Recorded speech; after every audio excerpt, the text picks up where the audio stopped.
আসসালামু আলাইকুম রহমতুল্লাহ বারাকাত। Good evening. আমি ইতিহাস সোহেল বলছি। আজকে কয়েকটা অবিশ্বাস্য কথা বলবো। যদি বিশ্বাস করেন তাও মুশকিল, অবিশ্বাস করলে সেটাও মুশকিল। যদি বলি ডলার এখন 10 টাকা, মানবেন? বিশ্বাস করবেন? যদি বলি 45-46 টাকা, তাও? কিংবা 60-61 টাকা, সেটাও কি মানবেন? খুলে বলি, 71-এ থাই বাদ ছিল 20 টাকা 80 পয়সা। এখন তাদের হচ্ছে 31-32 বাদ, আর কি আমি টাকা দিয়ে বলি বোঝার সুবিধার জন্য। তার সঙ্গে তুলনা করলে আমাদের ডলারের দাম হতো অনলি 10 টাকা 10 টাকা 10 টাকা।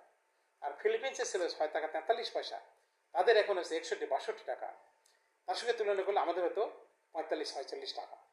আর পাশে ইন্ডিয়া, ওদের এখন 95-96 রুপি চলে ডলারের এগনেস্টে। তার সঙ্গে তুলনা করলে মিনিমাম যেটা, তার আমাদের 61-62 টাকা হতো। এক্স্যাক্টলি বর্তমান কেজি 122-23 চলে, তার অর্ধেক। তাহলে সমস্ত জীবনযাত্রা কেমন হতো? সর্বনিম্ন যেটা ইন্ডিয়ার সঙ্গে তুলনা করলে হতো। আর 45-46 টাকা হলে কি হতো দেখুন, 3 ভাগের 1 ভাগ। অল এভরিথিং দিক দেয়। বিশ্বের যে কটা দেশ সমৃদ্ধিশালী ছিল তখন, তার ভিতরে পাকিস্তান একটা। এশিয়ার কোনো দেশের ধারে পাশে ছিল একমাত্র সিঙ্গাপুর ছাড়া। এর মানে পাকিস্তানকে ভালো বলার কোনো সুযোগ নাই। পাকিস্তানরা তখনও বর্বর, এখনও বর্বর।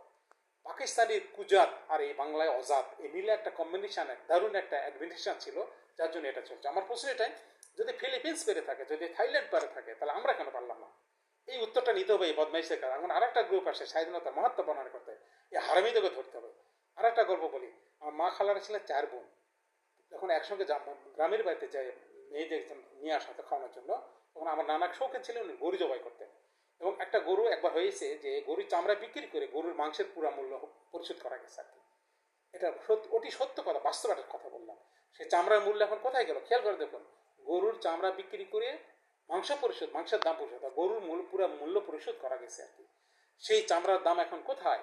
কোথায় গেল আপনার পাটের কারখানাগুলো, পাটের গুদামগুলো, বড় বড় যে ইন্ডাস্ট্রি, জুট ইন্ডাস্ট্রি কোথায়? কোথায় চিনির কলগুলো গেল? কোথায় হারিয়ে গেল?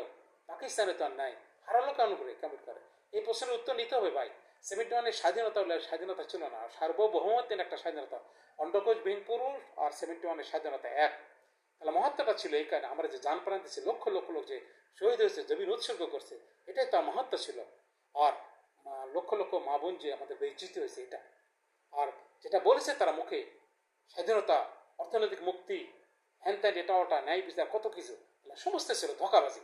তার প্রমাণ আমাদের চোখের সামনে। আমরা কিন্তু যেই জায়গায় আছি, আর এই বদমাইশেরা বিশ্ব জাঁকজমকপূর্ণ জীবনযাপন করাতেছে।